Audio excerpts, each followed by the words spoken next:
அனைவரும் ஆனந்தமாய் வாழ்க. அனைத்து காரியங்களிலும் வெற்றி பெற்று வாழ்க. மனதோடு பேசுங்கள், மகிழ்ச்சியாக பேசுங்கள். அந்த காலத்துல ஒரு சிவனடியார், அவருடைய பெயர் பூசல நாயனார். 63 நாயனார்கள்ல அவரும் மிகவும் பெருமை பெற்றவர். அவர் என்ன செய்றாரு, சிவபெருமான ரொம்ப பக்தியோட, அன்போட, பாசத்தோட வணங்கிக்கிட்டே வரார். இறைவனுக்கு ஒரு கோயில் கட்ட வேண்டும் என்று நீண்ட நாளாக அவருடைய மனதில் மிகப்பெரிய ஆசை. பொருளாதாரம் இல்லை, நல்லவங்கள்ட்ட எப்பவுமே பொருளாதாரம் இருக்காது, அவர்கிட்டையும் இல்லை.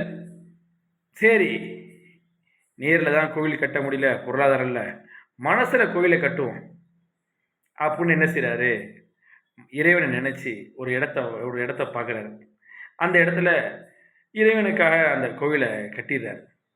அதுக்கான கல்லை கொண்டாந்து அந்த சிலைகளை வடித்து ஆகம விதிப்படி எல்லாத்தையும் அற்புதமாக செய்து முடித்துறார். கோவில் திருப்பணி அற்புதமாக முடிந்து விட்டது. முடிந்து விட்ட பிறகு இறைவனுக்கு விண்ணப்பம் வைக்கிறார்.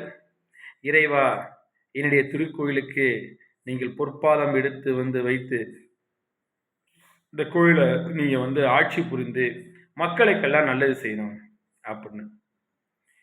இது நடந்துகிட்டு இருக்குது. அப்ப பல்லவ மன்னன், 3ஆம் பல்லவ மன்னன் சிம்மவர்மன், 3ஆம் பல்லவ மன்னன் சிம்மவர்மன் காஞ்சிபுரத்துல ஒரு கோவில் கட்டிக்கிட்டு இருக்காரு. நிஜமா கட்டிக்கிட்டு இருக்காரு, கற்கோயில். அவருடைய கோவில் திருப்பணி முடியறதுக்கு 2 நாள் இருக்கு. இறைவன் சிவபெருமான் மன்னருடைய கனவில் வர, எப்பா, உன்னுடைய கோயிலுக்கு நீ கும்பாபிஷேகம் பண்ணக்கூடிய அன்று என்னால் வர முடியாது. அதையே தேதியில் ஒரு சிவனடியார், என்ன பேர் அவரை சொல்லி, அவருடைய கோயிலுக்கு தான் நான் போக முடியும் அப்படின்னு சொல்லிட்டு கனவுலேருந்து மறைஞ்சிடறாரு.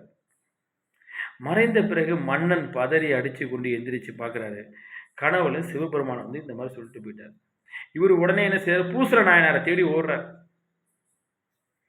ஐயா, இது மாதிரி சிவபெருமான் கனவுல வந்தாரு, என்னுடைய கோயிலுக்கு வர முடியல, என்னுடைய கோயிலை என்னைக்கு நான் கும்பாபிஷேகம் வச்சிருக்கணும் அன்னைக்கு தான் நீங்களும் வச்சிருக்கீங்கன்னு சொல்றாரு. உங்க திருக்கோயிலை காமிங்க. அப்ப பூசல நாயனார் சொல்றாரு, ஐயா, நான் மனதால் கட்டிய கோயில், நான் ஒரு பரம ஏழை சாமியார், என்கிட்ட எங்கேயா பணம் இருக்கும், ஆனா மனதால் கோயிலை கட்டி அவரு இப்படிலாம் இந்த விதத்துல செஞ்சேன்னு சொல்லி சொல்றாரு அவர்கிட்ட. சரிங்க ஐயா, நீங்க என்னைக்கு கும்பாபிஷேகம் வச்சிருக்கீங்க? இந்த மன்னர் என்று கும்பாபிஷேகம் வச்சிருக்காரோ அதே நாள் அவரு வச்சிருக்கேங்கிறார். மன்னர் பதறி போனார். எவ்வளவு வலிமை பாருங்க.